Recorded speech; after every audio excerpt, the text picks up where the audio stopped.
Biniyayaan ako ng Panginoon ng isang babaeng anak. Matagal namin itong ipinanalangin ng aking asawa. At pagkatapos maghintay ng 5 taon, ipinagkaloob din ng Panginoon ang pinakahihiling namin. Lagi kong kasakasama ang aking anak. Siya ang nagbibigay ng kaligayahan sa akin. Lalo na dahil nagtatrabaho sa ibang bansa ang aking asawa. Sabi nila, kamukha ko raw ang aking anak. Hindi lang sa itsura, pati na rin sa pagkilos. At nagpapasalamat ako sa Panginoon dahil hanggang sa kanyang paglaki ay pareho naming minahal ang gawain niya.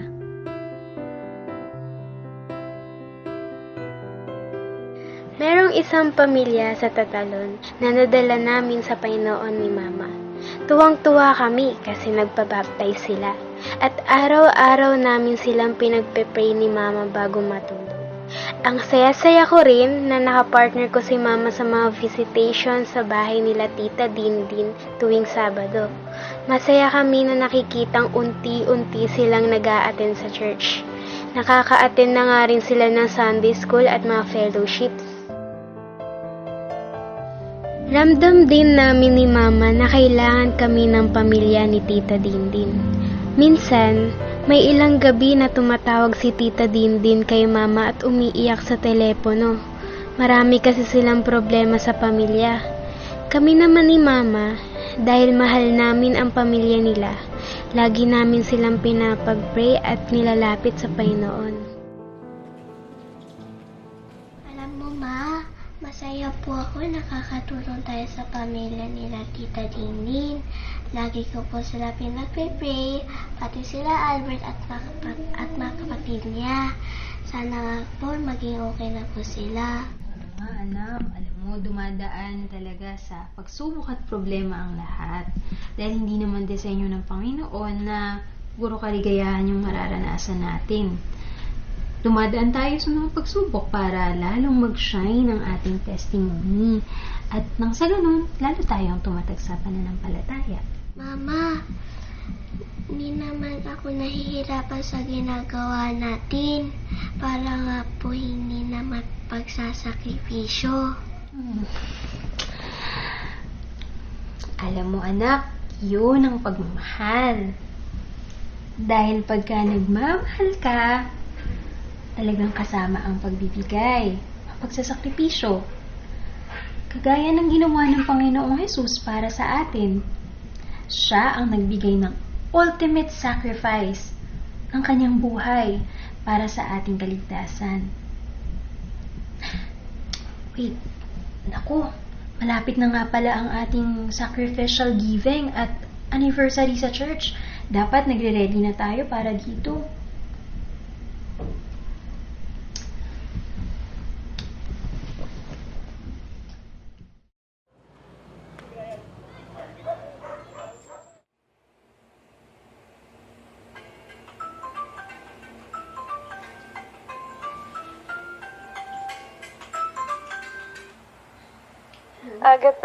Agatha, tulungan mo ako. Nasa ospital ako ngayon. Siningkod ko kasi si Albert, namimilipit sa sakit ng tiyan. Nasaan kayo yung hospital? Wala na akong malapitan. Kailangan ko lang talaga ng pera. Pasensya ka na. Pupunta na kayo dyan.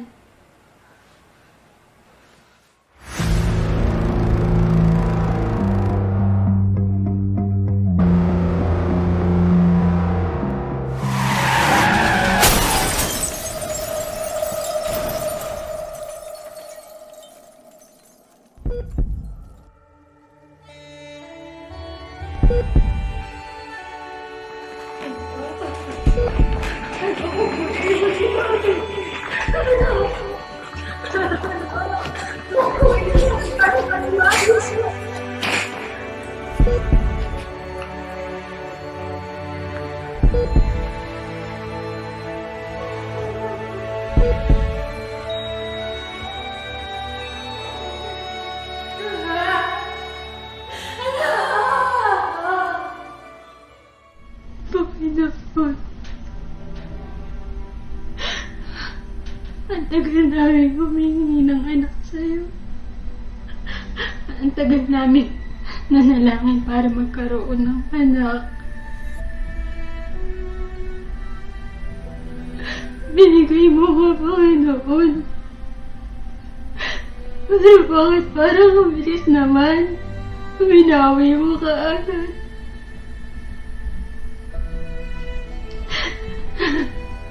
Hindi ko po maintindihan, Panginoon.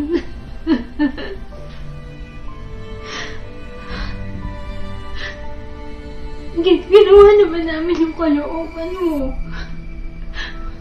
Para sa'yo naman yung gagawin namin nung gabi na yun.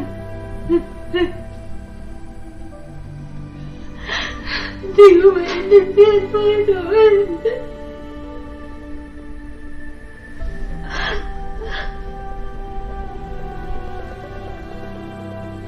Dahil hindi ko kaya intindihin ang kalooban niyo kung sa sarili ko ng kakayahan. Alam ko po na meron po kayong kasalanan.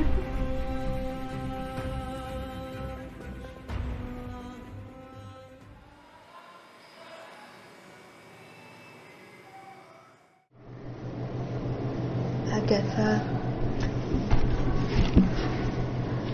maraming salamat at pumayag ka na makipagkita sa akin. Alam kong di ko lubos na maiintindihan ang lungkot ng nararamdaman mo ngayon. Nag-iisang anak ko rin si Gabi. Kaya lang, napariwara siya.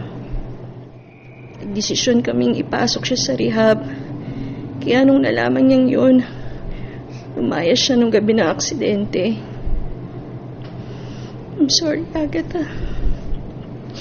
I'm really sorry.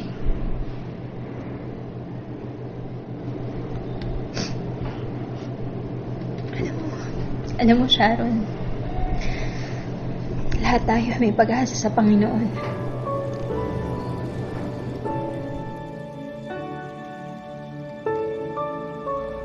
Si Sharon ay tumanggap sa Panginoon.